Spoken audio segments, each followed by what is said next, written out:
What's up guys, my name is Sam and today I'm going to be doing a no spin knife throwing tutorial. Now there is lots and lots of no spin tutorials out there, but everyone does explain it in their own different way, and sometimes all you need is someone to explain things a little bit different for you to understand and maybe improve your technique. So whether you're a beginner or you're already pretty good at no spin throwing but you want to improve your technique, maybe listening to someone else talking about it can help you. So I'm going to be going over everything in this video. So first thing I'm going to talk about is why we do it, why we throw no spin, and a general idea of it. Next we're going to talk about your choice of knife. Then we're going to talk about beginners, how to get started on your no spin, and then we're going to talk about increasing your distance. So if you do want to skip ahead, there will be timestamps in the description so you can jump ahead to that part of the video. So first of all, why do we throw no spin knives? Well, the way that I like to explain to customers when I teach other people how to do it is if you throw a knife, you see it in the films that they throw a knife, spins loads of times in the air and then stabs someone on the pointy end every time. You never see it where it lands on that side, that side, that side. So if you have done knife throwing before, you'll know that if you just pick up and throw without thinking, you're not very likely to land on that point every time. Now that can be done if you spin it loads of times, but that's called sort of instinctive throwing. You can do instinctive one spin, but today we're just going to be talking about that instinctive no spin throwing. So the general idea of it, obviously when you throw your knife, normally it wants to rotate this way around. You're going to be using a finger on the side. So the grip is a 3-finger grip. For me at least, I have my middle finger was holding onto the bottom of the knife. My index finger is flat on the side. Now some people, they might hold their finger up a little bit like this. Now it is all about finding what works for you. I'm just going to be talking about what works for me in this video. For me it is flat on the side and my thumb is just resting on the side. So it is a nice 3-finger grip right there. Or you can wrap more fingers around the bottom as well and hold it a bit further up like this. That can help increasing your distance a little bit as well. So generally your knife will want to spin that way. Now you're going to be using that finger to push back the other way, to push the knife back in the other direction. So it wants to spin that way, you're pushing that way, so it's going to cancel itself out pretty much. Now the technique is different from if you're stood this close to your target and if you're stood further away from your target, and that's something we will talk about a little bit later on. So generally when you throw your knife, you want to slide that finger down and hopefully get it to fly straight into the target. Now it's not going to be flying straight from here into there. It will be releasing from your hand about here. This is further away, and it'll be a slow rotation until it does hit the target. So there's still a little bit of rotation to talk about sometimes when you're throwing no spin, which we will go into a little bit later on as well. So what knife should you be choosing when you're throwing no spin? Now if you're on a low budget, you can pick up anything and throw it no spin, though you are going to find it easier with the expensive stuff. Everyone would tell you to buy the expensive things, but what I started learning on when I started throwing no spin was something a little bit like this one. So this one is about 8 inches long, really lightweight, not very good for no spin throwing at all. Pretty good for the no reload, which I can go into in a different video, where you put multiple in your hand.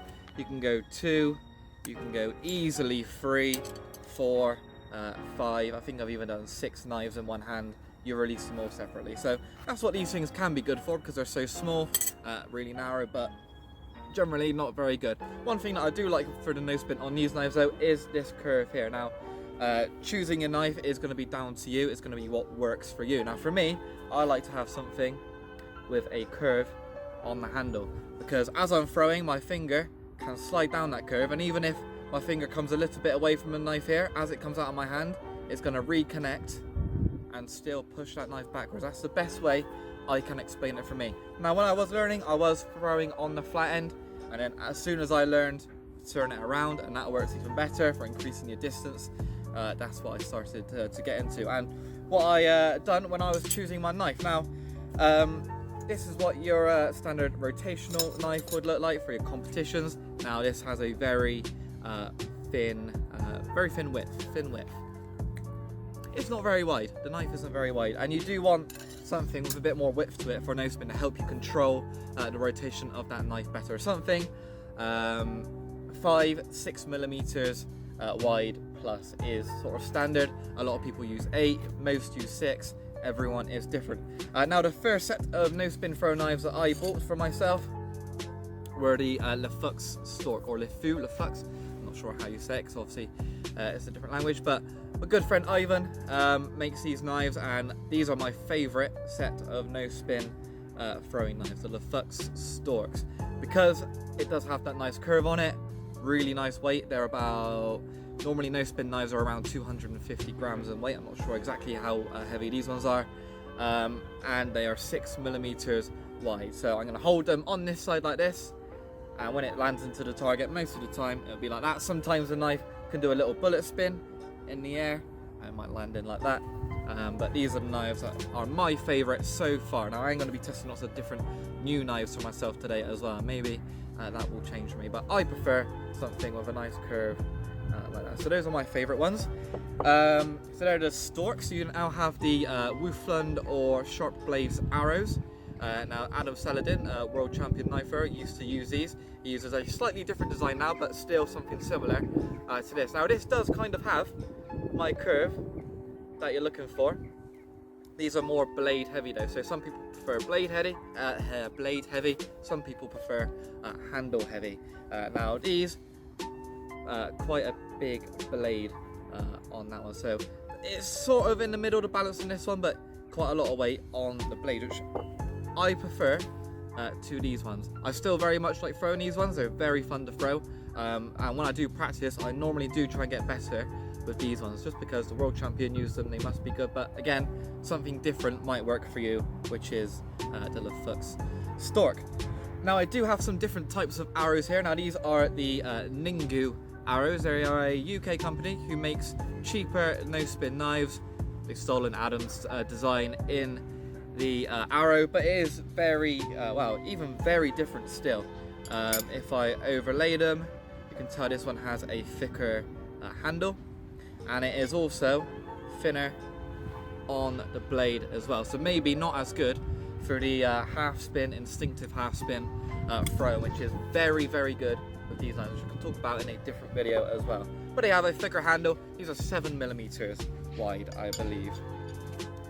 Ignore what I just said. These are the 5mm Ningu arrows, so very slightly narrower at that nose. And then I also have the 7mm Ningu arrows, same exact size, just thicker, and they are thicker than my arrows that I have here by 1mm. Now I have also bought a new set of knives from Lefux, just here, and these are called the Albatross. Now these again have that nice curve that I like, thick handle, and less weight this time on the blade. So I've not thrown these yet, so I'm going to see for myself if I prefer them to the Lefux Storks. I will have a review on those coming up on the channel. So that's a little bit, it's about finding what is good for you when choosing your own knife. You can start off with the cheap crappy ones. I did, and I slowly worked my way onto your professional knives, which are the best for no spin throwing. So now we're going to move on to the actual throwing and talk about how to start off and then increase your distance. Okay, so now we're going to talk about how to start off on your no spin throw. Now your starting distance is going to want to be pretty close to your target, so maybe not even a meter away. So for me, from the target, this is about a meter. I start off within touching distance of your target. I stand slightly side on.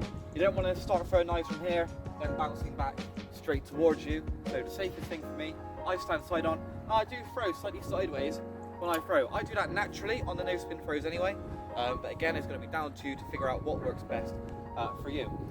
Now, from this distance, I'm not going to be trying to push that knife back too much, because if I do, it's just going to bounce sideways on the target like that if I do try and push the knife back. So from this distance, I'm just letting that knife slide along that finger. Now, other things that I'm doing is I'm locking my wrist. I'm not going to be bending my wrist, because you bend your wrist, that knife is going to come away from that finger and it's going to start rotating. So I keep that wrist locked and I just let my finger slide all the way down on the knife.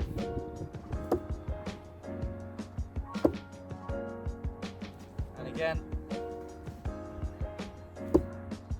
now I'm still pushing down quite a bit, so you can see they're going in on the under rotation. So if I flick my hand a little bit more, so you see again, Now you don't want to be throwing with that much power either. You don't need the power. I just naturally throw with the power because that's what I've built myself up to do. So you won't start moving yourself backwards until you get something like this in your target. So you've got all three knives in your target, nice and straight, then you can start moving yourself back. Now if you had all three knives in your target, but if they were over rotated, so they're pointing upwards, you probably don't want to move yourself back, because if your knife is in like this, you move yourself back and throw exactly the same, chances are it's gonna just bounce off on the over rotation. You want to keep trying until you get consistent straight in the target, and then you can start moving yourself away from your target.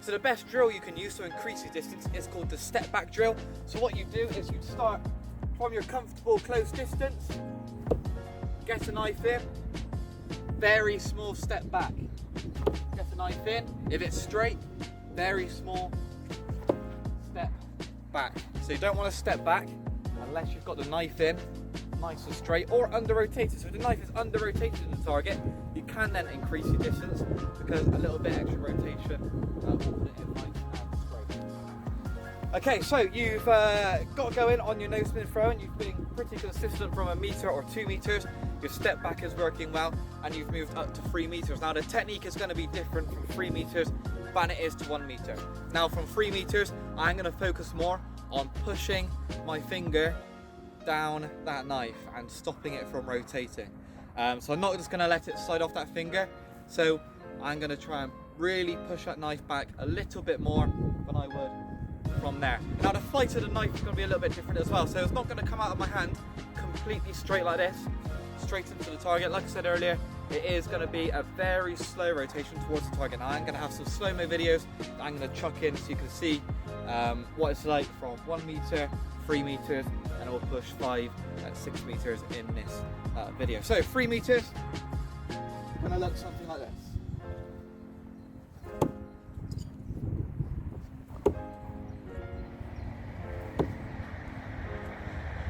Roll the slow-mo.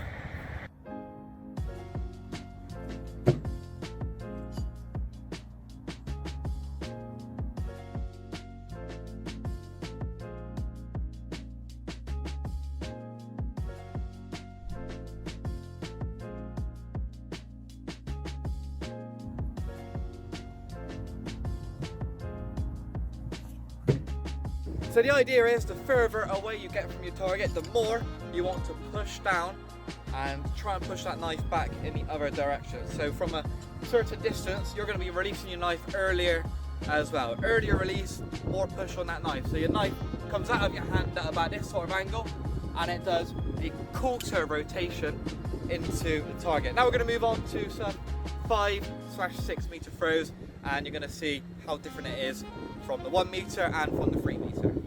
Okay, so now we're back at 5 meters. So you're going to see me do some throws, and I'm going to show it in close-up slow-mo so you can see the release of how differently I'm releasing the knife. 1 meter, 3 and 5 meters. But first, in real time, this is what it's going to look like. Now I am going to be releasing the knife a little bit earlier and just pushing down more on that knife. I'll give you a few extra tips in a minute to increase your distance even further past this distance.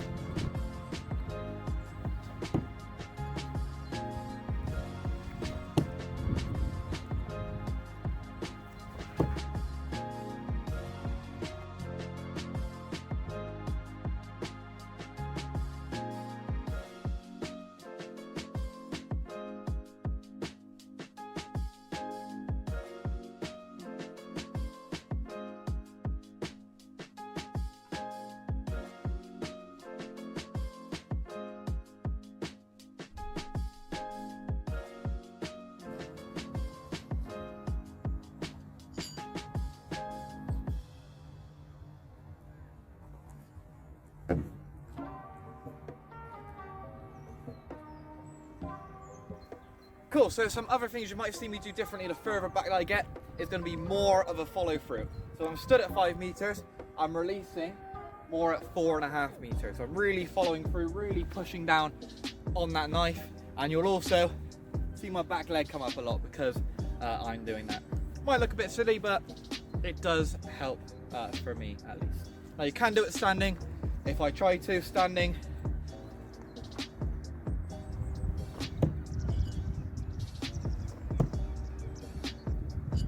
okay, so finally we're moving back to the 7 meters. This is the last distance that I'm going to show. One more extra tip when you're increasing your distance. This might not work for everyone. This works for me. Now normally I would hold my knife and throw my finger about this far up the knife. So you're talking almost halfway up the knife, the finger goes, depending on how big your hands are. Now, when I've increased my distance, I actually find it better holding a little bit lower down on the knife. This helps me cancel out that rotation a little bit more. Tricky to explain, but it's just something that works for me. So if you try it for yourself, you never know, you might be able to increase your distance on the distance throws as well. Here's a few examples.